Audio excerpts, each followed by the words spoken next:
हमारे घर में लक्ष्मी का वास तभी होता है जब हमारे घर में लड़ाई झगड़े ना हो। अगर हमारे घर में लड़ाई झगड़े होते रहेंगे तो कभी हमारे घर में लक्ष्मी का वास नहीं होगा, देवी देवताओं का आशीर्वाद नहीं होगा।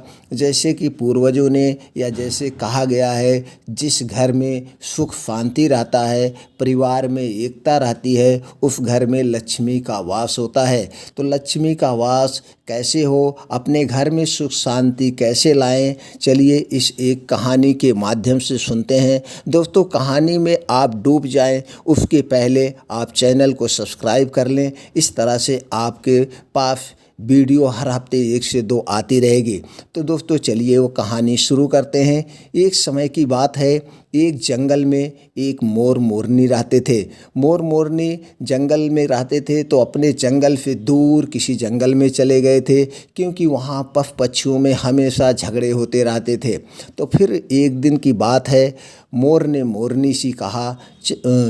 ने मोर से कहा, चलो हम चलते हैं, किसी गांव में चलते हैं। उसने कहा, नहीं, किस गांव में हम नहीं जाएंगे, हम यहाँ पे सुख शांति से हैं। अगर यहीं पे जब हम सुख शांति से हैं तो उस लड़ाई झगड़े में हम क्यों जाएं।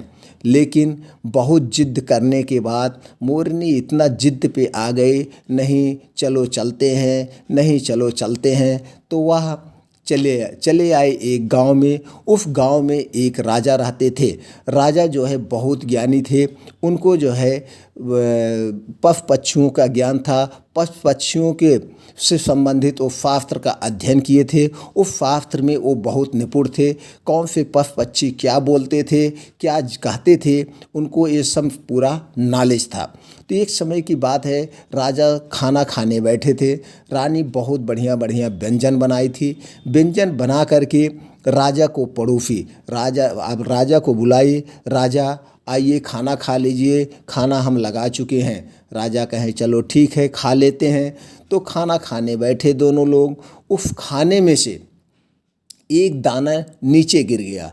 जो एक दाना नीचे गिर गया तो एक चींटी वो दाना लेके चले जा रहे थे। वही गांव, उन्हीं के घर में एक चींटी और चींटा रहते थे। तो चींटी ने जो है वो दाना लेके चली गई चींटे के पास। चींटी ने कहा, इस दाने को हम खाते हैं, तब तक तुम दूसरा दाना लाओ। लेकिन राजा देख रहा था कि चींटी ये दाना लेके हमारे पास से जा रही है। चूँकि राजा बहुत ज्ञानी था, उसे पशु पक्षियों का पूरा ज्ञान था। पशु पक्षी कौन बातें कर रहे हैं, कैसे कर रहे हैं, इसलिए वो जान जाता था। तो राजा इतना ज्ञानी था कि वो जान गया, चींटी ले जाके चींटे को दाना दे रही है और चींटा बहुत चालाक है, वो आ नहीं रहा, फिर चींटी को भेज रहा है।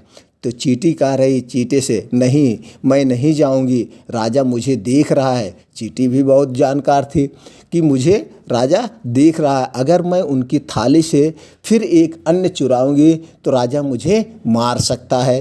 तो राजा चींटा ने कहा, नहीं, जाओ उठा लाओ, राजा नहीं देख रहा। तो यहाँ पे राजा चींटे ने बहुत जिद किया। तो चींटे के जिद करने के बावजूद चींटी फिर दोबारा आती है अन्न लेने, और वो अन्न लेकर के फिर जाने लगती है, लेके चली गई। तो फिर चींटे के पास गई। चींटा ने कहा, एक बार और जाओ, एक अन्न और लाओ। तो यहाँ पर चींटा बार बार जिद कर रहा है। तो रानी ने कहा, तो इस जिद को देखते हुए राजा बहुत मुस्करा रहा है, हंस रहा है कि देखो चींटा और चींटी कैसे अपने आप में बहस कर रहे हैं, लड़ रहे हैं, और मेरे अन्न चुराने के लिए। इसी बात को समझ करके राजा हंसने लगा। चींटी सोच रही, राजा क्यों हंस रहे हैं। तो राजा अपने आप में हंसने लगे और रानी गई थी खाना लेने। फिर रानी आए और राजा को हंसते हुए देख करके बोली, महाराज आप क्यों इतना हंस रहे हैं, क्या बात है, आप बहुत खुश हैं।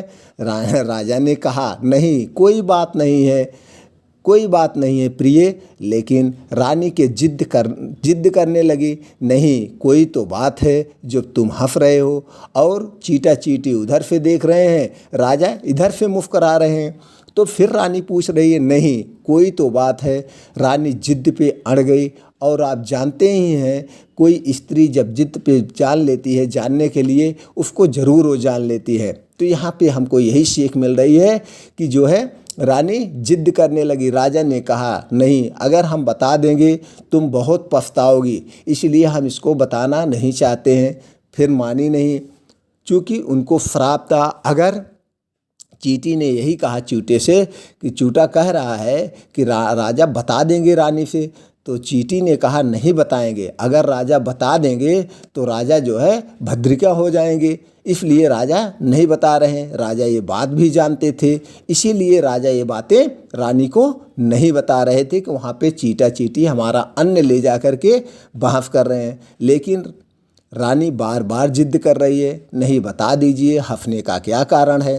तो राजा ने कहा चलो हम जंगल में चलते हैं, फिर वहीं पे आपको ये सारी बातें बताएंगे। तो राजा और रानी घुड़सवार हुए और चल दिए जंगल के पास।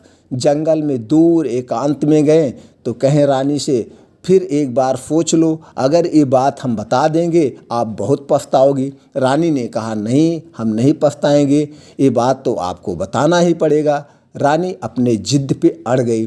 तो इसी बात पे राजा ने कहा फिर सुनो, आपको पछताना पड़ेगा। फिर रानी ने कहा नहीं, आप बता दीजिए।